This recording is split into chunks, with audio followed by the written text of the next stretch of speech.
Okay, so we've removed the exhaust and the O2 sensor cables. A little bit tricky. It might be an idea to possibly get someone to help you, just so you can bring it down nice and gently. One good thing is that the exhaust system is going to be going back in individual pieces, so we won't have that problem with jiggling it all about, etc. Because I will put the headers on, bolt them up, and I'm going to separate the exhaust in a later video, give it a thorough clean up, etc. Replace all the nuts and bolts on any of the clamps so I don't have a problem with them later on. Right, okay, on to the preparations for a stud removal. Now, while we're in the middle of the exhaust scenario, something I mentioned in my intro video was the tandem pump. This is responsible for the vacuum on for your brake system, and it's a scavenger pump in the oil system as well. Now, they have an aluminium cover on them. It's this little thing here. Notorious for corrosion, and eventually they can start leaking. You can get at them with the exhaust in place, but it is tricky. And again, I'm one of these, while I'm here, I might as well do that. It becomes endless. So I am not going to do it right now, but I will be back with that very shortly in the next few days, and we'll replace that. I have got a new one, and we'll go into details of that in the next video. But for now, it's time to do stud removal.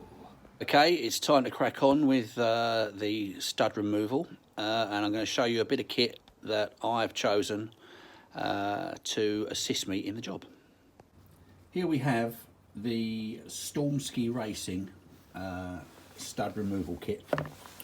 It's a jig, purposely machined for the 996 and 997 exhaust system. Others are available. This is the SR067. La la la la la. Okay, it's a lovely engineered fascia which goes up and basically bolts to the manifold via these two little, well, they're not little, but these two grub screws. And basically, for our purpose, this is the hole. This is the stud that's damaged. So we'll face this up to the exhaust manifold, and then I will put these two in there, closest to the one that we're working on, tighten it all up, and that will give me a good center point and a good alignment. After that, you have to drill a pilot hole. Now, there's a set of dowels that come with it. Now, the dowel sits in there, and basically your stud should be hopefully prepared in that you've got a little bit sticking out proud of the exhaust port. This dowel is slightly recessed inside, as you can see there. Slots in there, and then you'll lock that off with one of these. But basically what will happen is this will locate over the top of the stud sitting in the head, so it will become nice and tight and flush. After that, we are going to drill a pilot hole, namely with said drill. All these bits are supplied that you need. That fits in there absolutely snugly, like that, and you will be able to put a pilot hole into the stud as a center point. What I haven't mentioned yet is you're going to need to measure the depth of the stud, and then of course when you come to drill for real, add this distance as well, because you don't want to go too far into the water jacket, all right? In fact, you don't want to go into it at all. So it's important that you measure and measure again, and make sure and mark your drill off. You can get your drill bit. I might be using some different drills because I might use a slightly longer one, we'll see. But mark your drill off so that you know that you're not going to go in too far. Okay, you join me underneath the car with the jig bolted in place. Prior, I cleaned the face of the exhaust outlets to make sure I got a clean face-to-face bond with both surfaces. I've used my 2 thumb screw fixing bolts closest to the offending stud, which is this one here. I have put in the stainless steel pilot dowel, and this is the retaining screw that stops it dropping out and also keeps everything nice and tight. I have also begun to drill the pilot hole, i.e. in here. I have measured the distance between the jig and the length of the bolt into the head, and basically I am going to put that in there like that. It locates nicely and it's now sitting on the head of the stud. I have drilled this already to give me the point within the stud to go for the larger dowel. So I will do this, plenty of lubrication, pull that out.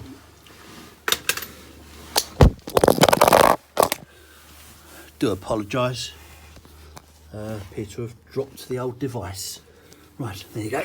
Right, and then basically with the tools provided, undo your locking nut like that,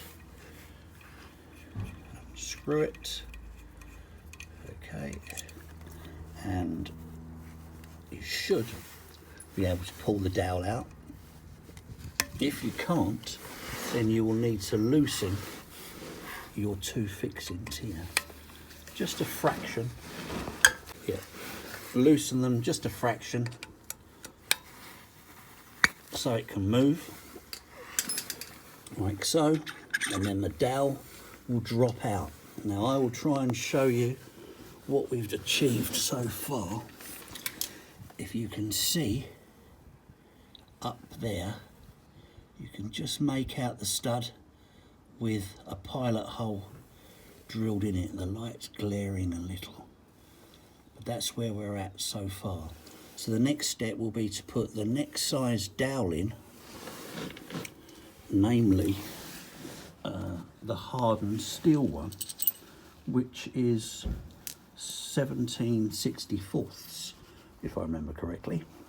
That will go into the hole like that. Locate, it's not locking in, I need both hands. Hang on, if I undo it a little bit, give me a bit of a jig. That's the fella. This is the fun and games that is working underneath your car. Hold on a second, we'll get that. Hi, you join me.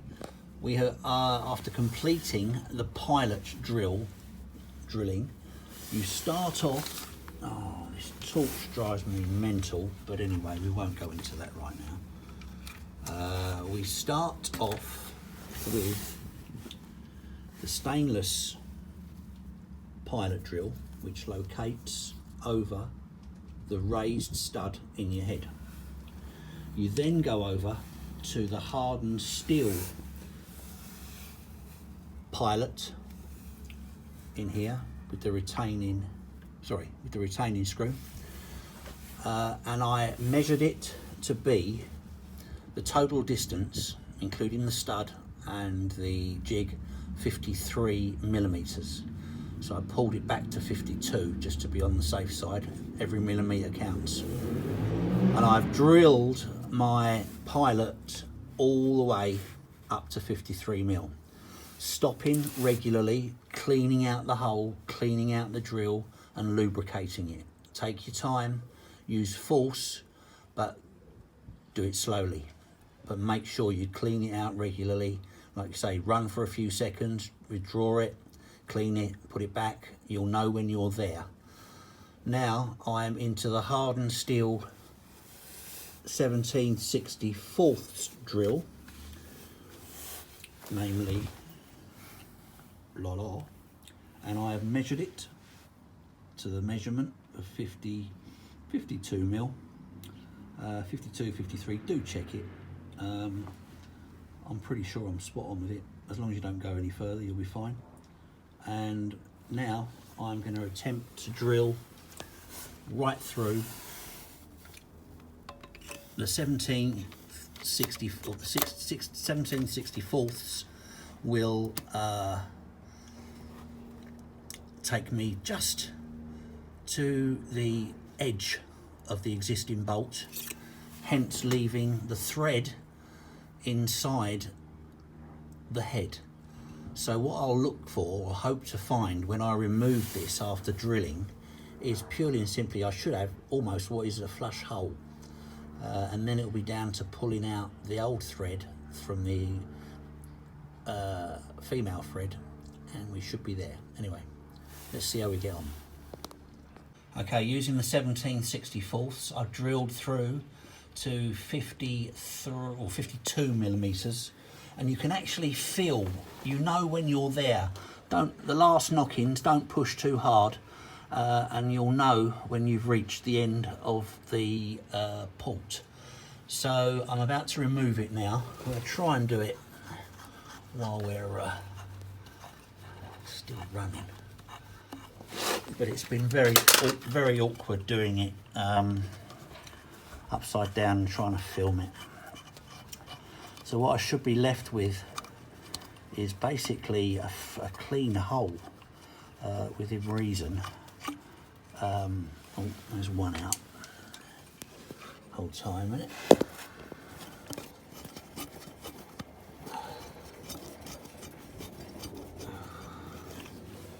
Yeah, not enough hands.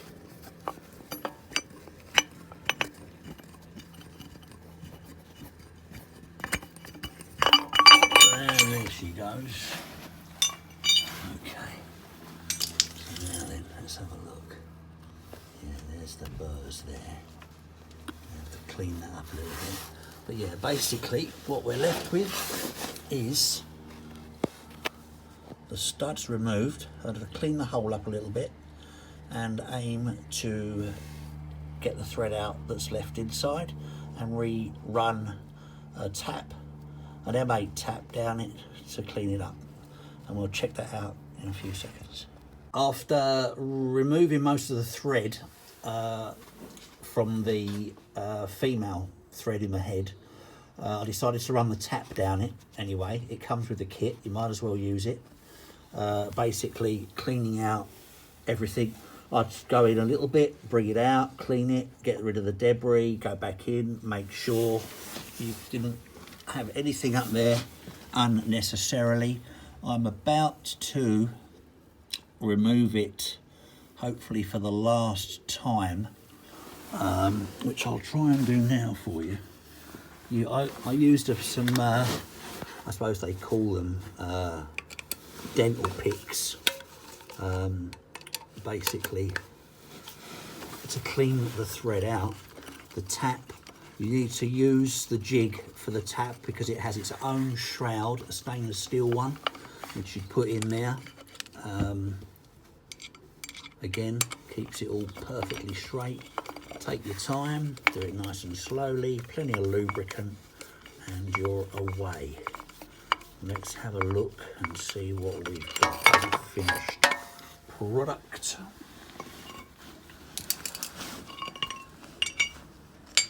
Nice picture of the wall there. Okay. And what have we got? What have we got? Where's the torch? That torch is the bane of my life. It's either falling on top of my head or completely and utterly disappearing. But either way, I can't find it in a minute. And there we have it. One new thread. Let me see if I can get a light. Yeah, it requires a bit of further cleaning, but you can see, there we are. You can see there's a nice new thread up there. There's a bit of debris up there still, which I'm gonna remove very shortly. But yeah, so there we go. One down, one to go. Well pleased with that.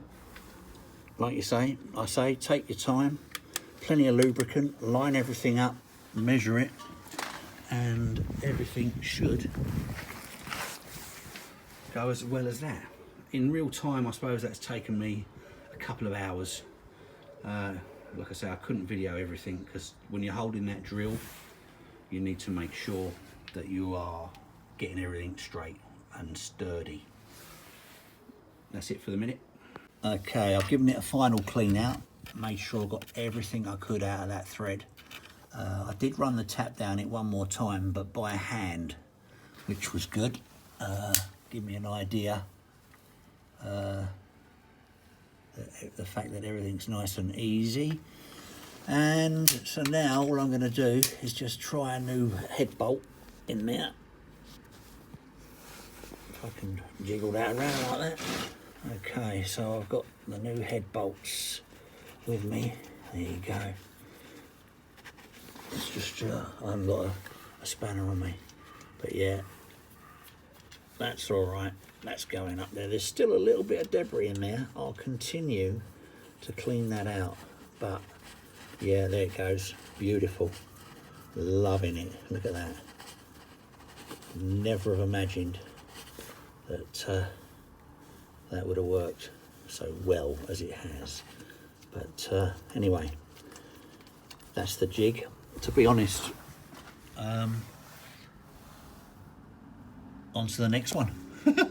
Thanks for watching. Hope you enjoyed it. Give us a like if you do, and we'll crack on with more projects very soon. Thanks for watching. Right, finally got the opposite side stud replaced. It was that one there, right by the thermostat housing. Unfortunately, I had to end up removing said thermostat housing, which meant draining down the water system, so I wasn't best chuffed about that. But the header's in situ, just got to be torqued down in the morning with its new gasket. And we've also managed to get fitted the new heat shield, which is, you know, you can just about make out. But yeah, overall excellent. Well relieved that that job's done. 2 studs replaced. No need to oversize the studs. Use the existing threads, and everything's going to be absolutely super duper. Thanks for watching. Well, that's about it for today. I've had enough. Studs done, all tidied up. Tomorrow I'm going to be separating the exhaust pipe from the old headers, which is currently sitting out here. So we'll be removing all the fixtures and fittings so that basically we can look to replace all the nuts and bolts, and obviously I'll probably strip back, clean, respray the existing cats and pipe work because it's in good shape, and look to put it back together again. So that's the Stormsky Racing SRO 67 for the 996 and the 997 exhaust manifold. Absolutely brilliant bit of kit. No sponsorship there, but nevertheless did the job. Well pleased with it, and I guess I'll probably put it on eBay now. Hopefully never going to need it again. Okay, thanks a lot. Tune in next time. Take care. Okay, this is Porsche 911 Minor Mechanics signing off. Catch you next time.